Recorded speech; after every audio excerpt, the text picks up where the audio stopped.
Carol Moulton, once again coming to you with Tea Time with Carol. Hope that you had a pleasant Thanksgiving. Hope that it went well. Maybe you had to scale it back, couldn't travel as you had planned, or have a lot of folks as you normally do. But, that may not be a bad thing either, because do we question why do we do this anyway? You know, a lot of people are not even calling it Thanksgiving Day, but they're calling it Indigenous Peoples Day, or something along those lines, to commemorate the real meaning of Thanksgiving, which was the day that the Native Americans stopped the Puritans and the early settlers from starving, by sharing, what they had with them. But in any event, welcome to America. So I've got just a couple of things that I want to share with you today. In one sense, it feels like this year is lasting like forever.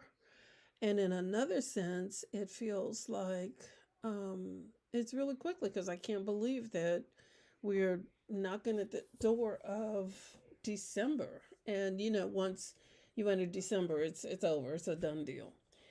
And I will spare you my thought for now about Christmas and gift giving and all that. I will spare you my thoughts.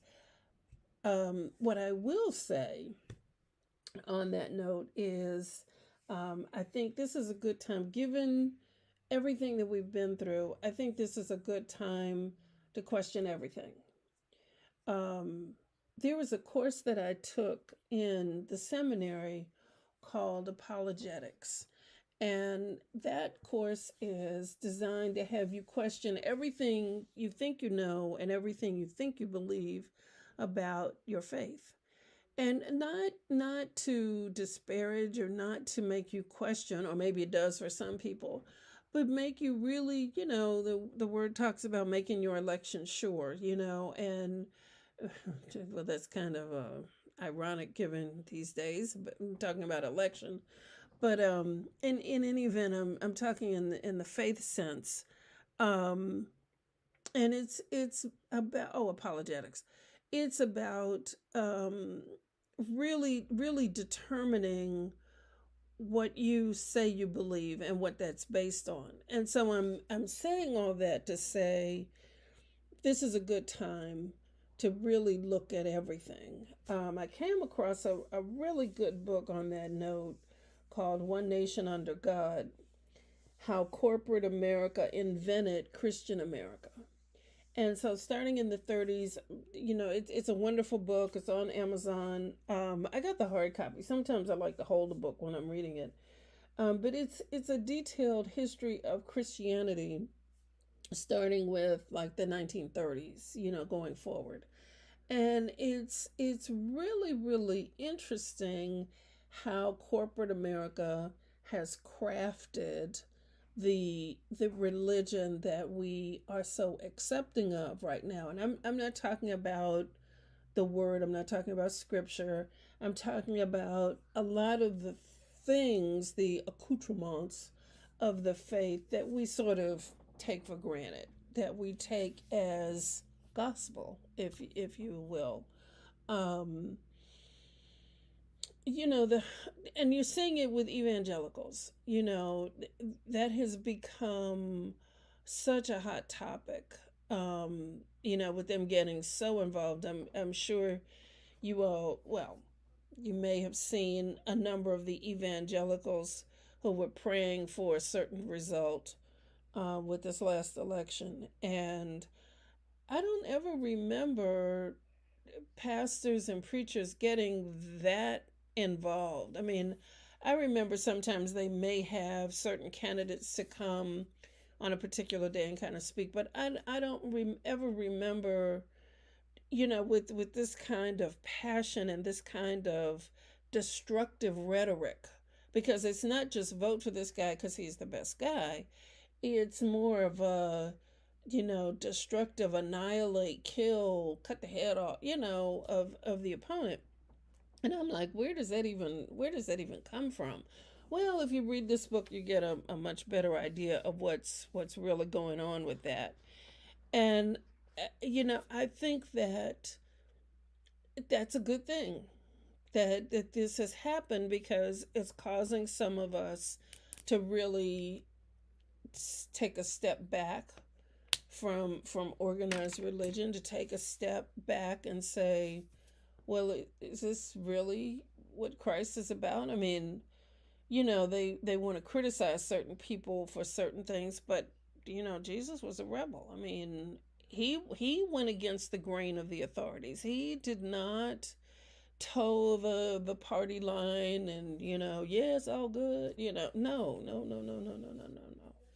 No. If you recall, he got very angry and threw some folks out of the temple, the money changers, because he knew they were really ripping people off. But in any event, I digress. What I wanted to talk to you for just a few moments today is about hope. Hope. And I'm going to begin with a little quote from Emily Dickinson, very interesting poet. She lived, 100 years ago or so, and she wrote a lot of poetry, never married, was sort of isolated. There was a movie that came out about her recently, about her early life, that was very good. That was very, very good. And it really showed her as a real person. Well, anyway, hope. What she said, what she wrote is, hope is the thing with feathers that perches in the soul and sings the tune without words and never stops at all. I think that's just so beautiful. So, okay, so where does that leave us? Okay, well, I know it's real difficult for a lot of people right now to have anything that looks like hope because, it looks like the world has just gone mad. There are 13 million people who've been diagnosed with this crazy disease. And I don't know what the number is today for the number of deaths. I don't even, I'm not even trying to know. I know that it's going up every day, and they're predicting that before it's over it may hit 400,000. So I'm praying for all of you and all of your families to remain safe during this time. Don't take chances, and don't ignore what they're telling us to do. But hope, hope, hope, hope, hope, hope. So what do we do? I've thought about this from a number of different angles, and one thing that I am convinced of is that for Black folks, it's time for us to move in a different kind of way politically. And I'm not talking about a party line, or you, whichever you choose is fine. But I think we do have to be more active than we have been. And I did notice at the last election that there were a lot of folks posting, and I don't recall seeing this kind of number before. A lot of folks were posting that they were poll watchers or election officials. They served in the polling places. Personally, I made phone calls on a number of days, to potential voters in swing states. So I think a lot of us did our part, but that's just the beginning. I think that it's necessary for us as a people to become even more active on the local level, because what I see happening is that, oh, so you have to understand the code. And when they keep talking about we only want the legal votes to be counted and we don't want the illegal votes, that's really a code for minority votes. We don't want the Black folks because they know which way we tend to vote. And, they, when I say they, I mean, you know who I'm talking about. They're those who are trying to eliminate votes. Funny little aside here, the Republican committee campaign, whatever they're called, paid $3 million to do a recount in, I think it was Milwaukee. And it ended up, after they spent the $3 million for the recount, with like 152 additional votes for Biden. So just note that the whole discussion about fraud and illegal votes and all of that is a trick of the enemy, and that's a smokescreen for what's really going on. What's really going on is it's an assault on democracy. And I know it's difficult for Black folks because we feel like we've been so disenfranchised and so cut out of the process that it doesn't matter. Well, I'm here to tell you that it does matter. Because if we don't really start participating and getting involved, then it's going to be really dang on easy for them to turn back the clock, which is what they're really trying to do, and make it impossible for us to vote.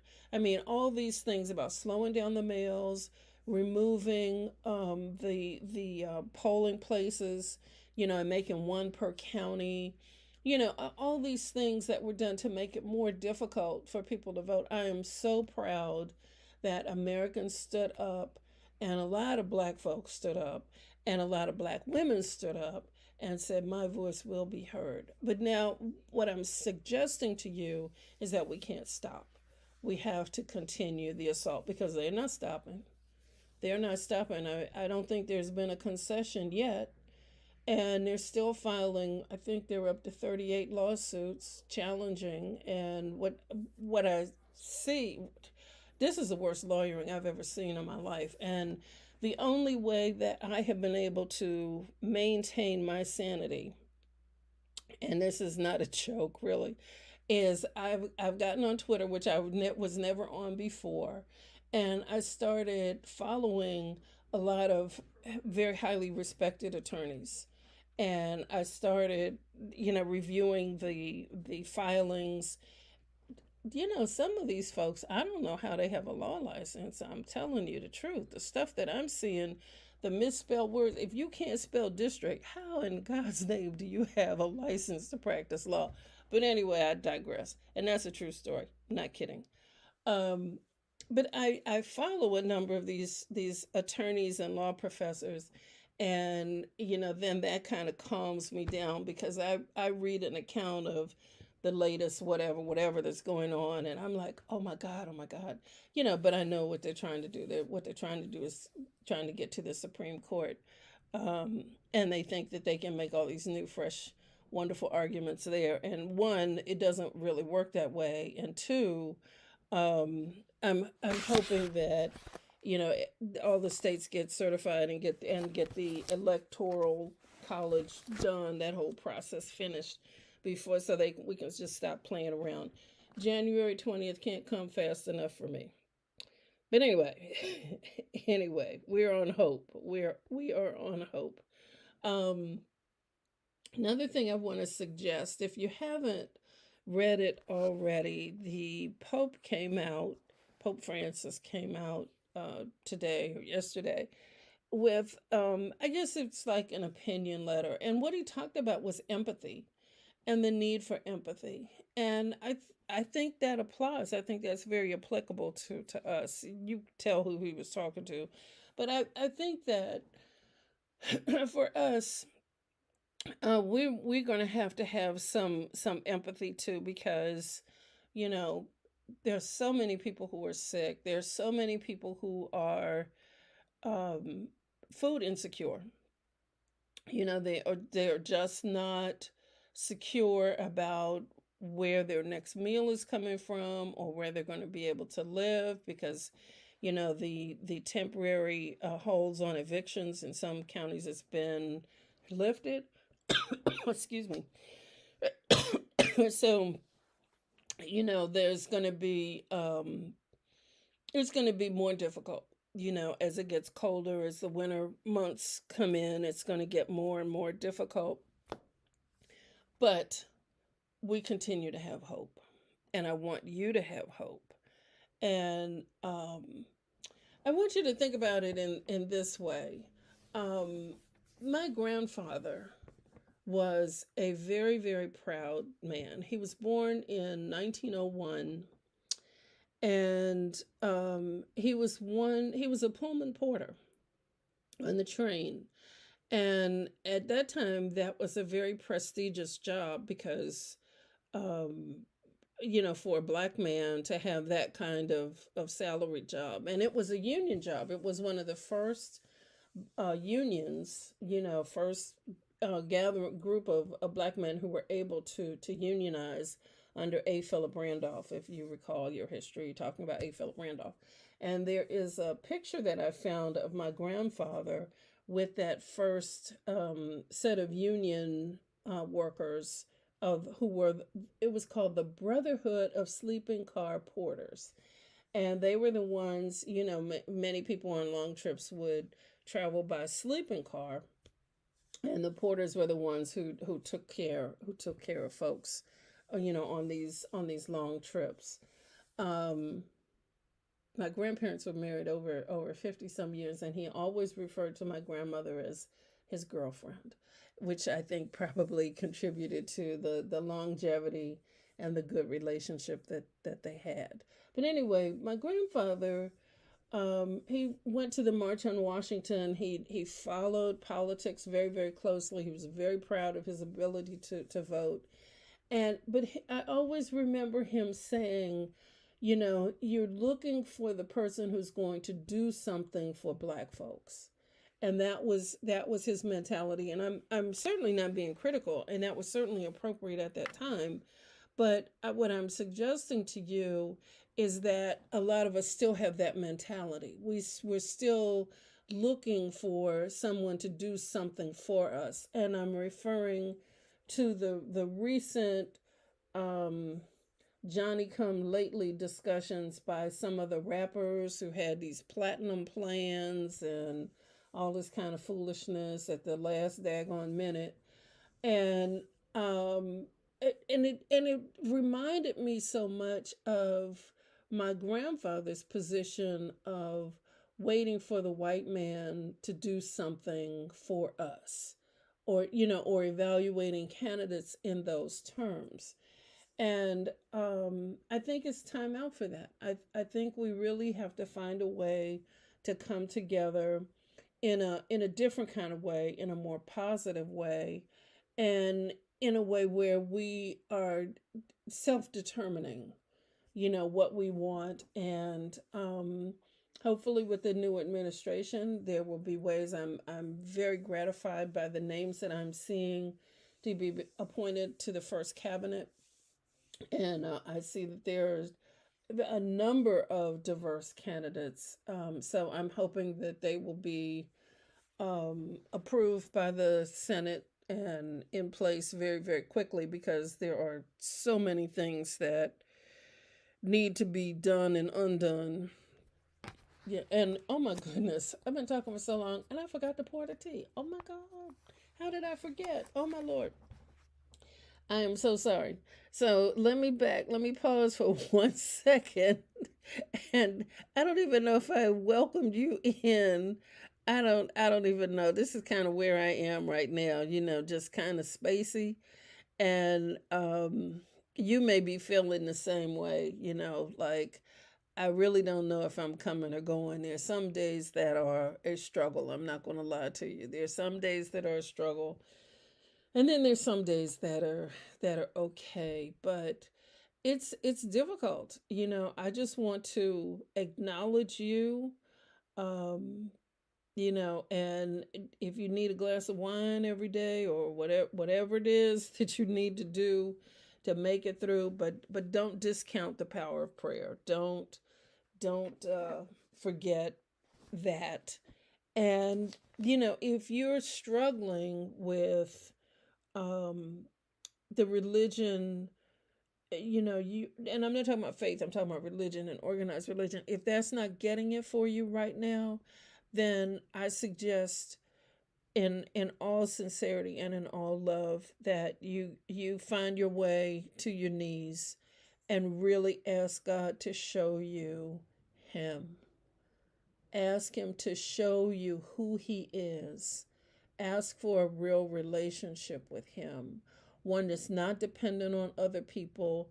You know, if you feel like the only time you can shout is when the choir is singing real good, that's a problem. If you feel like the only time you feel God is when you're inside the church, that's a problem, you know. So find a little quiet space in your home, wherever that may be, and find some time to talk to Him, and pour out to Him, and tell Him about your struggles, and how this craziness is impacting you, and how you don't like it, and whatever's in your heart, whatever's in your heart, that you can't date, that you can't, you thought you were going to be able to find a mate now, and now you can't even go to a bar or see anybody, so just spend some time with Him, spend time in the Word, and not doing it because you think it's required or expected of you, but read it as a love letter, to you, written to you personally, to you. And, really focus on the Psalms and Proverbs.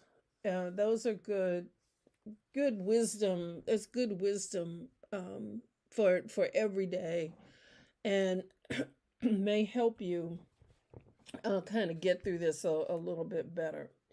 So, I've kind of gotten in the habit of reading from this devotional for you as we come to a close for today. Um, and I like this because it mentions hope in here also, which is where we opened, and I did not plan that. So that is how God works. But for today, this is from the I Hear His Whisper, Encounter God's Heart for You devotional. The reading for today is Remember My Promises. That sounds very appropriate. Remember my promises, His promises. Remember God's promises. So this is God speaking to you. Remember the promises that I have spoken to you. Do not let them go. I promised you life, strength, healing, and power. My words will be the armor to empower you when doubts assail you from every side.